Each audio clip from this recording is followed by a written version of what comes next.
Hello every one. ആകാശം എന്ന romantic love സ്റ്റോറിയുടെ 35ാമത്തെ പാർട്ടുമായിട്ടാണ് വന്നിരിക്കുന്നത്. ഉടൻ തന്നെ കഥയിലേക്ക് കടക്കാം. കിരൺ ഉടൻ തന്നെ തൻ്റെ ഫോൺ എടുത്ത് നീലിമയുടെ നമ്പറിലേക്ക് വിളിച്ചു. സാറിന് ഞാൻ രാവിലെ തന്നെ വിളിച്ചിരുന്നല്ലോ. സാർ ഫോൺ എടുത്തില്ല. അനുവിന് ഇന്ന് നല്ല മാറ്റം തോന്നുന്നുണ്ട്. അവൾ കണ്ണു തുറന്നു. ഓർമ്മ വന്ന് പലതും സംസാരിച്ചു. അവൾ സാറിനെ അന്വേഷിച്ചിരുന്നു. നീലിമയുടെ വാക്കുകൾ കേട്ടതും കിരൺ ഫോൺ കട്ട് ചെയ്തു.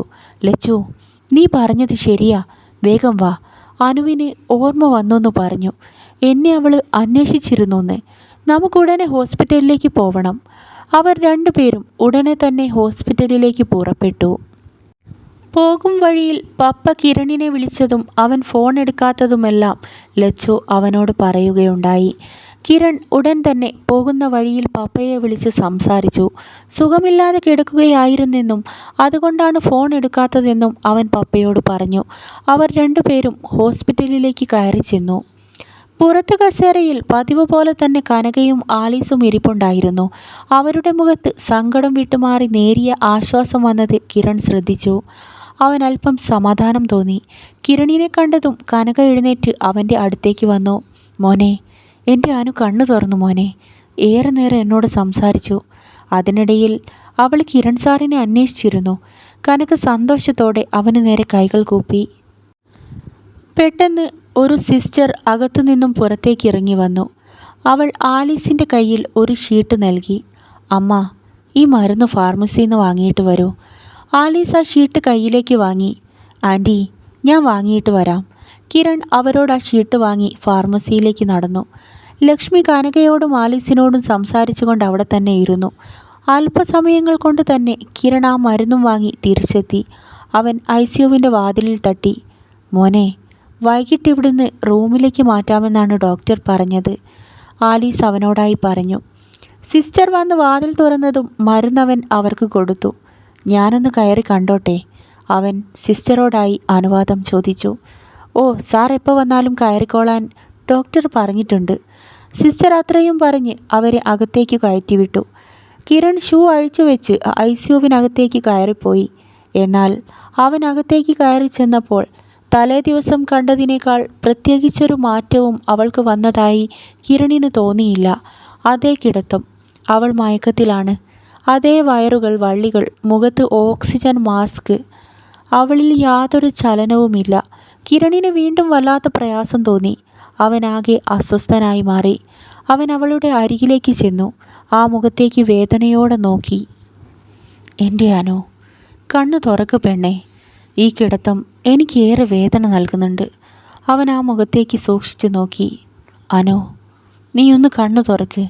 നിൻ്റെ ആ കുസൃതി നിറഞ്ഞ കണ്ണുകളും പുഞ്ചിരിക്കുന്ന മുഖവും കാണാൻ വേണ്ടിയാ ഞാനിപ്പോൾ ഇവിടേക്ക് ഓടി വന്നത്. നീ ഇനിയും എന്നെ വേദനിപ്പിക്കല്ലേ. അവൻ മുഖം കൈകളാൽ മറച്ചു വെച്ച് അവൾക്കരികിലിരുന്നു. ഏറെ നേരത്തേക്ക് ആ മുറിയിൽ വീണ്ടും മൗനം തളം കെട്ടിക്കിടന്നു. കുറച്ച് സമയം കൂടി അവിടെ ഇരുന്നതിന് ശേഷം കിരൺ അവിടെ നിന്നും എഴുന്നേറ്റ് പുറത്തേക്ക് തിരിഞ്ഞു. പെട്ടെന്ന് അവൻ്റെ കൈകളിൽ ഒരു തണുത്ത കരസ്പർശം വന്നു പതിച്ചു. ഒരു കൈ വന്ന് അവൻ്റെ കൈകളിൽ പതിയെ പിടിച്ചു. ഒരു ഞെട്ടലോടെ അവൻ തിരിഞ്ഞു നോക്കി. പാതി തുറന്ന ആ തളർന്ന കണ്ണുകൾ തന്നെ നോക്കുന്നതും പതിയെ ആ കണ്ണുകൾ നിറയുന്നതും കിരൺ കണ്ടു. അനു, അവൻ നേർത്ത ശബ്ദത്തിൽ വിളിച്ചുകൊണ്ട് അവൾക്കടുത്തേക്ക് ചെന്നു. സാർ, ഇന്നെനിക്ക് വർക്കുണ്ടോ? അവൾ കിരണിൻ്റെ മുഖത്തേക്ക് നോക്കിക്കൊണ്ട് അവനോട് ചോദിച്ചു. കിരണിൻ്റെ ചുണ്ടുകൾ പതിയെ വിതുമ്പി. ഇന്നിവിടെ കിടക്കുന്നതാ നിൻ്റെ വർക്ക്. വേറെ പ്രത്യേകിച്ചൊന്നും വേണ്ട. അവൻ അവളെ നോക്കി കണ്ണിറുക്കി കാണിച്ചു. ഞാൻ പുറത്തുണ്ടാവും. എന്തെങ്കിലും ആവശ്യമുണ്ടെങ്കിൽ എന്നെ വിളിച്ചാൽ മതി.